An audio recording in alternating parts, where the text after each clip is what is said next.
Être et savoir. Espace. Être et savoir, c'est la suite de l'émission. Mesdames et messieurs, si vous nous écoutez sur la radio Espace, sachez que cette émission sera rediffusée à la télévision les dimanches. Pour votre plaisir, évidemment. Monsieur Valli, deuxième sujet. On continue avec ce qu'on avait entendu hier. Ces candidatures, ces centaines de candidatures. Effectivement, on avait annoncé, oui. D'ailleurs, plus de 170 000. Oui.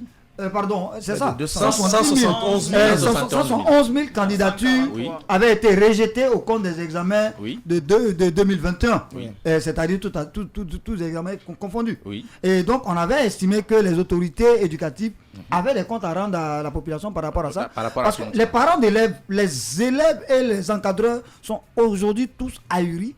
Ils sont tous babas devant ce qu'on vient de nous présenter comme résultat du premier toilettage. Même si on n'a pas compris un peu les chiffres qu'on a salués, parce qu'on Oui, a pensé non, on n'a pas d'ailleurs compris les chiffres. Hein. On n'a pas d'ailleurs compris les chiffres. On ne peut pas déclarer mais on au l'a début. salué quand même, on a dit une belle écoutez, réforme. Attendez. Moi, je pense bien que monsieur le ministre, il s'est beaucoup plus, comme on appelle, précipité pour aller au Conseil des ministres pour faire une telle déclaration. Parce que, le devoir, je le sais, mais ce qui est sûr et net, moi je pense que les listes qui sont remontées à la base, jusqu'au niveau du service des après le toilettage avec l'inspection générale de l'éducation, moi je pense qu'il faut en tenir compte. Aujourd'hui, nous avons reçu des listes. Mais chez nous, les erreurs quittent à la base. Oui, mais écoutez, moi, là où je suis, c'est les chiffres ne doivent pas quitter la base. Maintenant, les chiffres là, si vous regardez, les chiffres qui doivent arriver au ministère. Les chiffres dont nous parlons aujourd'hui, quand nous parlons de ces chiffres-là, c'est-à-dire c'est des chiffres qui sont pratiquement focalisés sur le baccalauréat unique. D'accord. Parce que si vous prenez la gamme d'entrée en septième année, moi je ne vois pas de rejet au niveau de l'entrée en septième année. Au brevet c'est pareil. Non, le brevet c'est peu. Le brevet c'est peu. Je vous dis. Parce que les vraies affaires se font au niveau du baccalauréat, monsieur, vous le savez. Tout le monde veut entrer à l'université. Si vous prenez, comme on appelle ce chiffre-là, vous comparez avec le taux, le nombre de candidats que nous devons avoir au niveau de l'entrée en septième année, au niveau du brevet et au niveau du baccalauréat. Je pense bien que le grand nombre va se retrouver au niveau du baccalauréat. Mais c'est ça qu'il n'a pas d'ailleurs. Il est en ligne avec nous. On va aller sur le terrain. On va appeler un responsable du système éducatif. Celui-ci, il est le DCE, donc le directeur communal de l'éducation de Kaloum. C'est M. Ibrahima Yatara. On l'appelle communément Docta. Il est au téléphone. Donc, M. Yatara, bonsoir. Bonsoir. Merci d'accepter notre invitation. On vous a interpellé aujourd'hui sur un sujet bien précis. Monsieur Valli, la première question. Effectivement. Monsieur Yatara, bonsoir.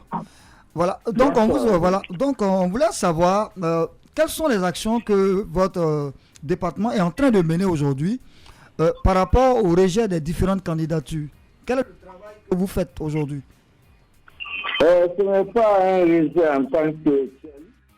On est sur une phase de stabilisation des candidats qui respectent réellement les normes. Vous le savez comme nous, que les gens sont habitués à des pratiques qui ne peuvent pas faire qualifier notre système éducatif. C'est ce que le ministre veut essayer de clarifier, de stopper un peu l'élan là, des candidatures approchées, des gens qui veulent s'installer dans les classes supérieures, singulières, leur CE ou bien leur BEPC, et qui veulent un jour à l'autre, en complicité avec les parents d'élèves et quelques responsables d'école, se présenter au baccalauréat ou au BEPC. Ce pratique-là, c'est pourquoi c'est le chiffre, il a énoncé un chiffre, mais qui n'est pas défini. D'accord. Monsieur Yatara, justement, en parlant de chiffres, moi j'ai envie de comprendre.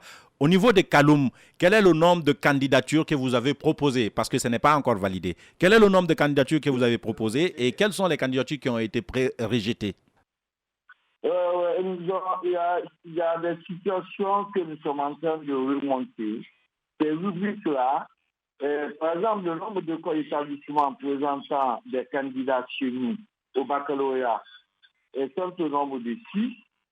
Et puis le nombre de établissements qui sont photographiés, le nombre de établissements qui ont réellement pris leurs photos et dont les dossiers sont à jour, on est en train de les remonter au fur et à mesure pour que tout soit clair, pour mieux fixer maintenant la date des examens. Oui, on veut juste faire une comparaison parce que le ministère, lui, a rejeté 2 fois. Pour une première fois, c'était plus de 20 000 candidatures rejetées, mais maintenant, ça fait 171 000 candidatures. Ça suppose que vos chiffres à Kaloum, puisque le ministère se trouve justement à Kaloum, vous avez des chiffres.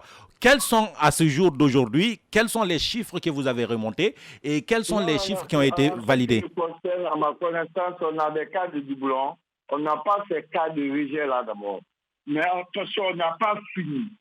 Ils sont en train chaque fois de nous poser des questions. Des renseignements, il y a des tableaux qu'on nous envoie pour renseigne jusqu'à ce que les chiffres soient totalement stabilisés. Aujourd'hui, c'est combien les chiffres, M. Yattara? Aujourd'hui, c'est combien les chiffres? Par exemple, quand je prends notre candidat, c'est une petite commune. Pour le BEPC, nous, par exemple, on a 1350. Pour le BEPC, 1334. Et pour le CE, 1383 à date. Donc, et pour le baccalauréat? Et pour le baccalauréat? Pour le baccalauréat, c'est 1350. Vous avez vu, c'est des chiffres, bon. Pour Kaloum, on ne peut pas avoir comparativement au taux global. Monsieur Yattara, oui. Moi je voudrais savoir si parmi vos candidats, par exemple, qui veulent postuler pour le baccalauréat, est-ce que vous pouvez nous dire avec sûreté que, en fait, vous n'avez que des cas de doublons, vous n'avez pas des cas, comment est-ce que je vais dire, des sessions rapprochées ou bien des gens qui ont des problèmes, des faux diplômes ou des gens qui ont des problèmes au BEPC? Non, mais mon frère, il y aura toujours ces cas qui sont toilettés au fur et à mesure. Ils sont toilettés au fur et à mesure. Notre degré de toilettage au niveau du baccalauréat en ce moment, on est à 88,15%. 88,15%. On n'a pas fini de toiletter. Pour le BEPC, on a 90,20%. Le CE, on a 83,86%. Allô, M. Yattara, voilà, oui. S'il vous plaît, en termes de responsabilité, à quel niveau situez-vous la responsabilité de cette vague de rejet? Pourquoi est-ce que tous ces mauvais dossiers sont remontés là? À qui? Non, mais ça, c'est un travail intellectuel. Il y a tout le temps des erreurs sur les noms, il y a des erreurs sur les sections. Monsieur Yattara, on ne dit pas que c'est vous, mais on connaît un tout petit peu la pratique. Les DCE, notamment, sont le centre, comme nous l'avons dit dans notre émission, où se fait les négociations. La plus grosse mafia s'organise dans les DCE, notamment. Dans les DCE, c'est comme ça se passe, au fait. On sait que les écoles partent négocier au niveau de la DCE, généralement. Non, vous n'avez pas la bonne information. C'est quoi la bonne information, M. Yattara? C'est des autres DCE, pas à Kaloum. Avec le chiffre qu'on a, on ne peut pas m'avouer. C'est le chiffre minime. Comparativement à des DCE des autres communes. Et chez nous, la pratique là ne passe pas chez nous. Voilà, justement, M. Yattara, on n'a pas dit que c'est la DCE de Kaloum. On a dit, comme M. Vali l'a dit tout à l'heure, à quel niveau pourriez-vous situer la responsabilité vis-à-vis de tout ce qui se passe? Parce qu'il faut reconnaître que quand même, si les écoles ne sont pas habilitées à filtrer, s'il vous plaît, si les écoles ne sont pas habilitées... Les parents d'élèves, les enseignants... C'est trop fascinant, les parents d'élèves. Mais je ne peux pas comprendre que, en fait, les parents d'élèves ne sont pas capables de filtrer les diplômes quand même. Les établissements, d'autres établissements n'ont pas la compétence de le faire. Mais pourtant, à la DCE, là-bas, on filtre. On sait que ce diplôme-là, il est faux. On sait que cet enfant n'a pas eu le brevet. Pourtant, cet enfant se retrouve sur la liste nationale des examens. Je ne peux pas le comprendre. Non, mais ce que vous devez comprendre, si un parent d'élève suit réellement son enfant, le parent d'élève sait si son enfant a eu son brevet ou n'a pas eu. Mais comment expliquez-vous le fait qu'il y a certains responsables d'établissement, avec la complicité de certains cadres des DCE, prennent les listes, les noms des enfants et mettent sur la liste des admis, parce que ça se fait quand même. Ils prennent le nom des enfants et mettent sur la liste des admis, ou bien. Et des fois, les parents même ne sont pas au courant que les enfants n'ont pas eu le BEPC. On va écouter le directeur, madame, s'il vous plaît. Allez-y donc, directeur. Oui. Je vous dis, la complicité, ça se trouve généralement au niveau des parents d'élèves. Quand vous savez que ton enfant n'a pas eu son BEPC, comment vous pouvez aller comme, par exemple, un enseignant, ou bien généralement dans les écoles privées, pour lui permettre de s'installer au niveau des classes supérieures, et quand il va juste au niveau terminal, tu dis de se présenter. Et quand tu le fais, vous êtes complice. C'est ce toilettage-là, c'est la moralisation-là que le département... Je suis totalement d'accord avec vous, directeur. Moi, je suis d'accord avec vous. Moi, je suis d'accord avec vous. Ça, c'est la responsabilité des parents d'élèves. Mais directeur... Vous cautionnez, vous entrez en complicité avec les élèves ou bien avec certains encadreurs. C'est ce cas-là que les gens sont en train de diffuser. D'accord. Directeur, moi je suis en train... Je disais que j'étais d'accord avec vous. C'est à ce niveau, je vais vous poser la question suivante. Dans le système, dans le système d'organisation des examens, quel est le rôle que joue la DCE? La DCE a un service technique qu'on appelle celui d'examen. Nous cherchons à travers les écoles. Les écoles nous remontent les données. Nous aussi, nous remontons ces données au niveau du service examen. Service examen examine ces dossiers. Si ces dossiers ne sont pas conformes à leur base de données, ils renvoient. Et celui de l'examen, il renvoie ces noms-là qui ne sont pas dans les normes, dans les écoles. Parce que là, on ne peut pas nous asseoir au niveau des dossiers et inventer les noms. Donc, si je comprends bien, la DCE, c'est la dernière ligne droite entre les écoles et le service examen national, c'est ça? Le service examen national à travers la cellule d'examen. Ça veut dire que ce sont les services examens. On va se comprendre, directeur. Ça veut dire que ce sont les services examens au niveau des directions communales. Au niveau des directions communales qui valident les candidatures avant de les amener au service examen. Ils ne pourront pas valider s'ils n'envoient pas, parce qu'il faut remonter les données au niveau du service examen national. C'est ça, c'est tout un processus. Donc ça veut dire que s'il y a magouille, la magouille se fait généralement au niveau de... Donc s'il y a magouille, ça se fait au niveau de service examen et non au niveau des DCE, c'est ça? Allô, directeur? Allô? Oui, je disais donc si y a magouille, c'est qu'on dénonce tout le temps. Si il y a la mafia qui s'organise, c'est sûrement au niveau du service examen national. C'est pas au niveau des DCE, c'est ça? En tout cas, chez nous, tant que ça ne marche pas, le service examen national n'acceptera pas et ils seront obligés de déclarer. Il n'y a pas de problème. On a compris ça, directeur. Vous pouvez juste nous rappeler combien de candidatures on a rejetées chez vous là-bas? Pour une première fois? Non. Chez nous, je ne pense pas. On n'a pas rejeté de candidatures pour le moment. D'accord. Nos services examens n'ont pas informé. D'accord. Ibrahima Yattara, docteur, il est le directeur communal de l'éducation de Kaloum. Il était avec nous dans cette émission. On va le laisser partir finalement. Vraiment. Merci beaucoup, directeur. On a écouté le directeur de Kaloum. Non, c'est pas parce que c'est facile. C'est-à-dire, quand vous ne gérez pas... J'ai été étonné d'ailleurs que M. Alpha ne pose pas de questions. Moi je n'ai pas besoin... Non, pourquoi j'ai pas besoin de lui poser des questions? C'est un monsieur avec lequel j'ai longtemps côtoyé ce monsieur. C'est un professeur de physique. Donc nous évoluons dans le même cas. Parce que vous l'avez côtoyé, non, ce n'est pas ça. Ce n'est pas monsieur. Ce n'est pas là-bas où je suis. Là où je suis, là où vous êtes. Ce n'est pas lié. C'est pas lié. Vous n'avez pas posé des questions parce que vous le connaissez. Je connais la capacité de ce monsieur. Ce que je vais vous faire comprendre. Si vous n'êtes pas dans la gestion administrative et pédagogique des établissements, ou bien au niveau de la DCE, c'est un peu difficile de comprendre. Nous subissons ce que le monsieur est en train de dire. Il a parfaitement raison. Nous subissons... pas qu'il n'a pas raison. Non, mais écoute, non, ce qu'il est en train de dire... la mafia s'organise là-bas. Non, la mafia, je n'ai pas dit que la mafia ne s'organise pas. Mais je vous dis que la plupart de ces situations qui se présentent aujourd'hui, les parents d'élèves connaissent le problème de ces enfants.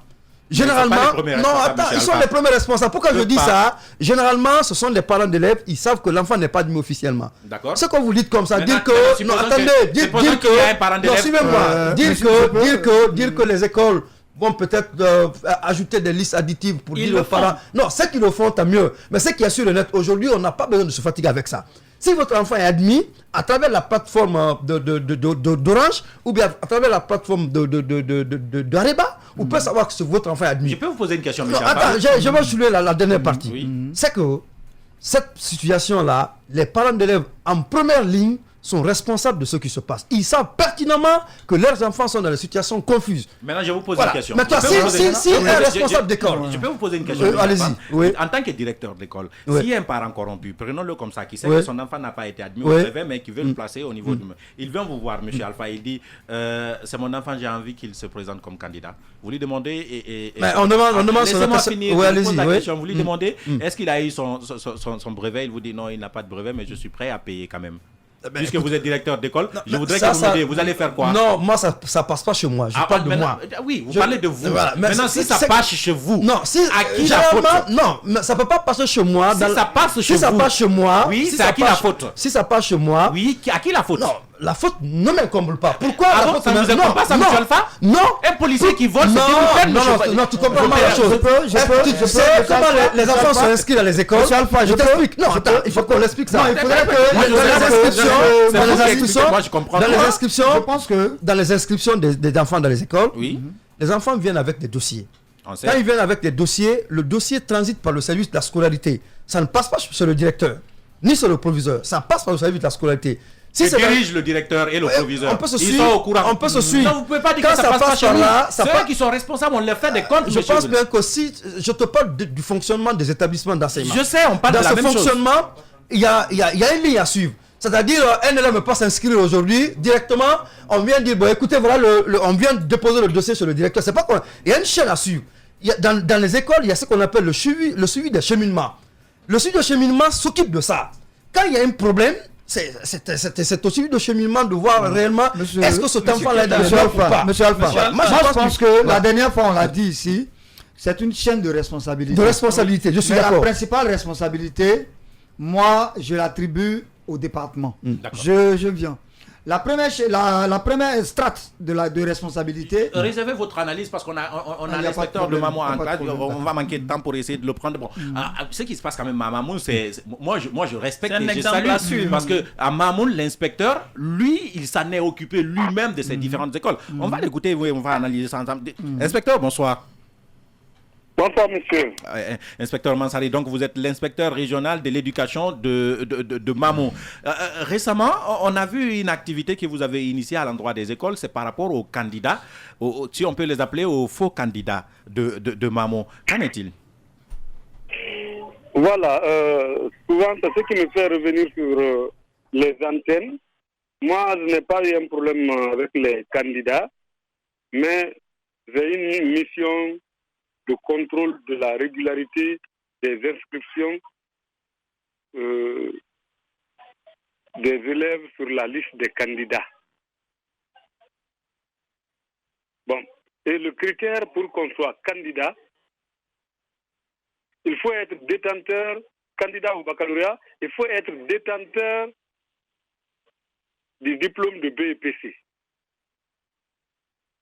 Être admis de la 12e pour la terminale. C'est ce que je contrôle. Quand on me remonte les listes, c'est ce que je contrôle. Alors, suite à votre contrôle récemment à Mamou, qu'en est-il? Quelle est la situation au niveau de Mamou? Quand j'ai contrôlé, tous ceux qui n'ont pas le vrai diplôme, ceux qui n'ont pas le vrai diplôme, j'enlève leur nom sur la liste des candidats. On ne peut pas être candidat au bac quand on n'a pas le BEPC. Tous ceux qui n'ont pas la moyenne de passage de la 12e en terminale ne peuvent pas être inscrits sur la liste des candidats. Ce sont ces noms que j'ai enlevés. Maintenant, ce qui est resté, c'est effectivement les candidats. C'est cette liste que j'ai envoyée à Conakry. Et tous ont bénéficié de leur code de photo. Voilà, monsieur le directeur. Voilà. Monsieur l'inspecteur, s'il vous plaît. Voilà, j'aimerais savoir, avez-vous reçu des instructions spéciales par rapport à ce contrôle? Parce qu'on constate que vous êtes l'une des rares personnes à avoir fait ce vrai travail de toilettage des candidatures. Avoir fait son travail simplement, parce que c'est ça sa mission. J'ai l'habitude de le faire.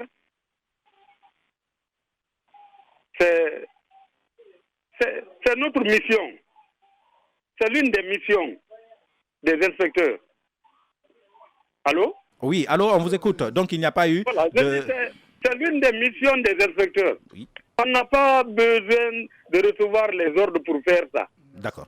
Monsieur Cheikh. Il faut éviter seulement de faire du tort aux enfants. Mon inspecteur, quand vous avez constaté qu'il y avait des noms qui sont venus qui ne devaient pas faire le bac, ça venait d'où? Ça venait des écoles ou ça venait d'où?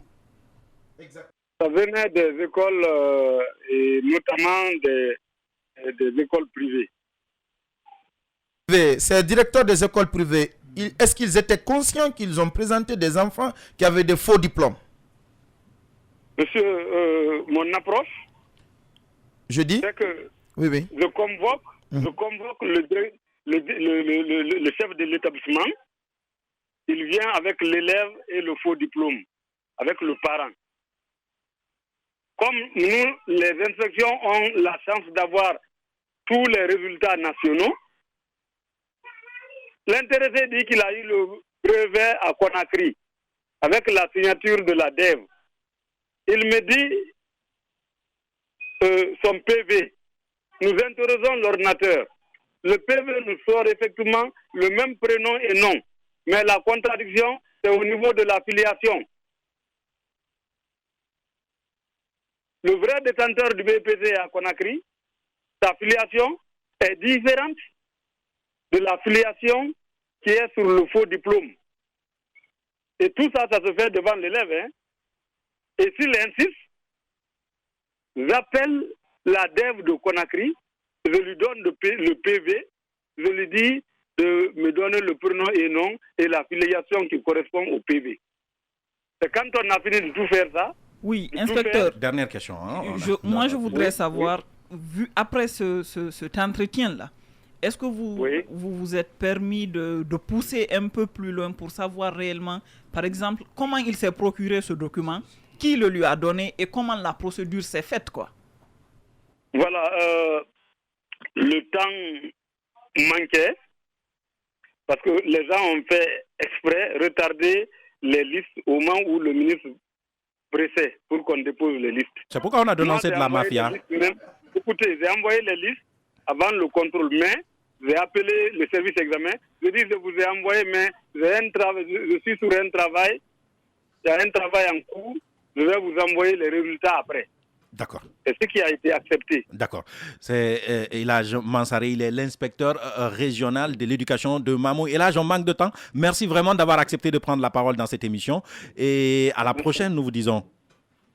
Merci beaucoup. Merci à vous. Les gars, on a vraiment plus le temps. On va reporter ce sujet. On va reporter ce sujet peut-être la semaine prochaine. Pourquoi ne pas appeler d'autres, peut-être qui ont fait comme lui pour essayer d'aller. Mais aujourd'hui, on a manqué de temps. Merci d'avoir accepté de débattre de ce sujet, être et savoir. C'est tout pour cette semaine. On se retrouve la semaine prochaine. Au revoir. Être et savoir.